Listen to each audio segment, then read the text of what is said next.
Bismillah ar-Rahman ar-Rahim. Allahumma salli ala Muhammadin wa ali Muhammad. Assalamu alaikum wa rahmatullahi wa barakatuh.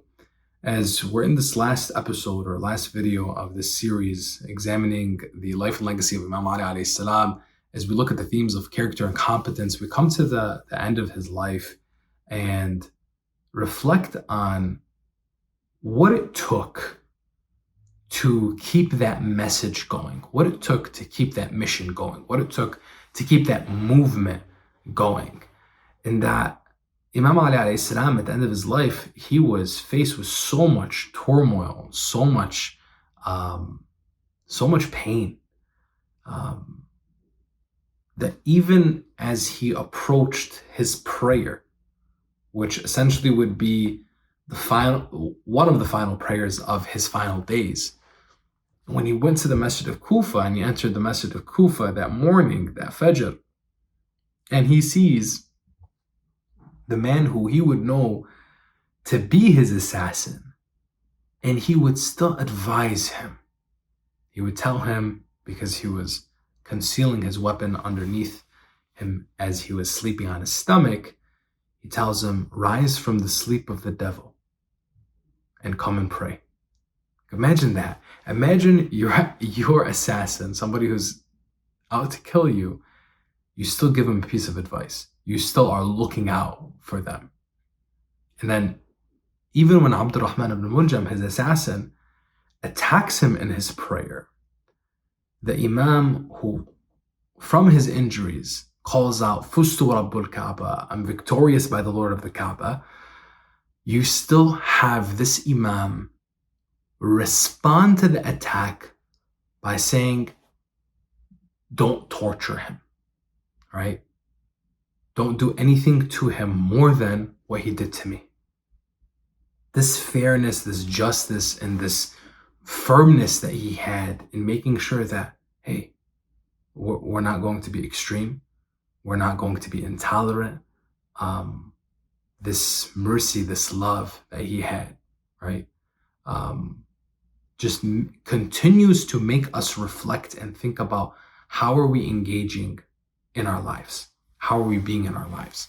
And that those final couple days that the Imam had, because the Imam, it would take a couple days before he would actually die and be martyred from his injuries, because the strike of Abdurrahman struck him in his head. It was a poisoned dagger. It was the poison that would kill the Imam Ali, not the strike. The poison would kill Imam Ali, not the strike.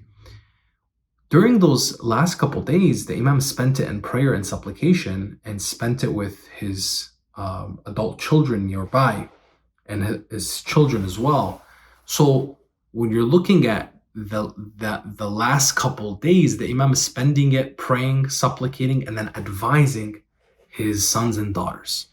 And you see in the will of the Imam to his eldest son, Imam Al-Hasan alayhi salam, an emphasis on a few things. Some of those things that we can highlight are an emphasis on the whole Quran. Don't forget the Quran. Don't neglect the Quran. Read the Quran, honor the Quran.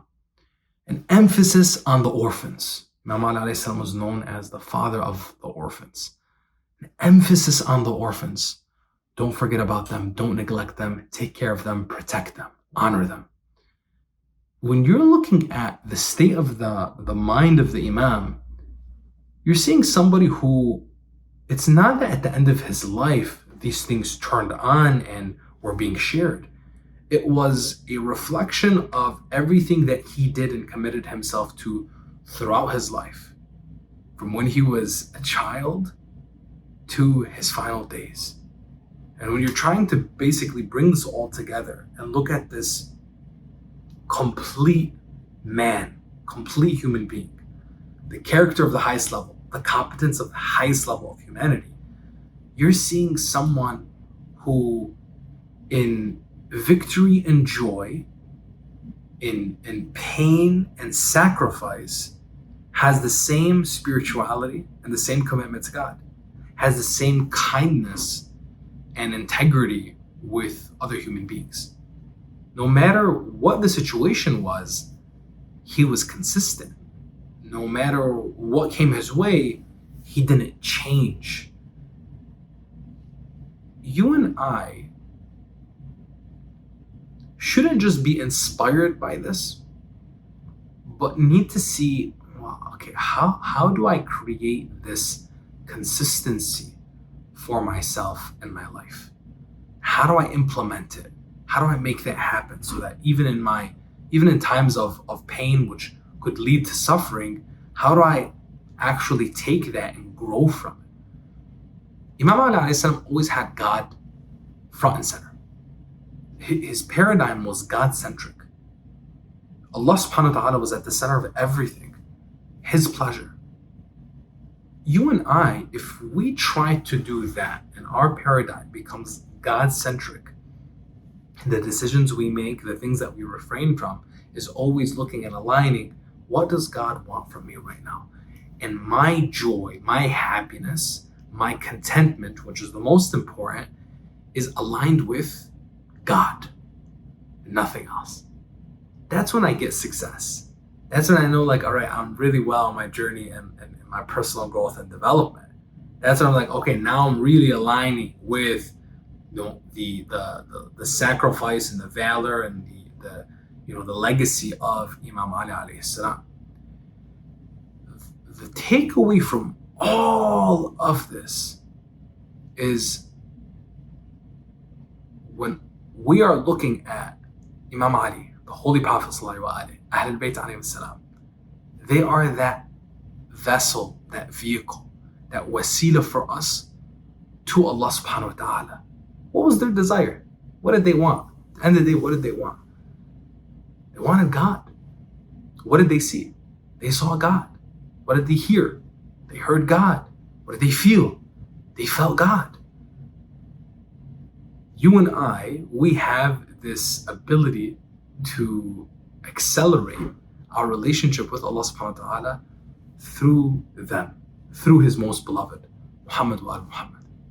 I pray that this short series and looking at some of these highlights of the life and legacy of Imam Ali alayhi salam, especially through this lens of examining his character, his competence as the complete human being, al-insan al-kamil, that inshallah this helps in our journey of our growth and personal development in the holy month of Ramadan and throughout the year inshallah.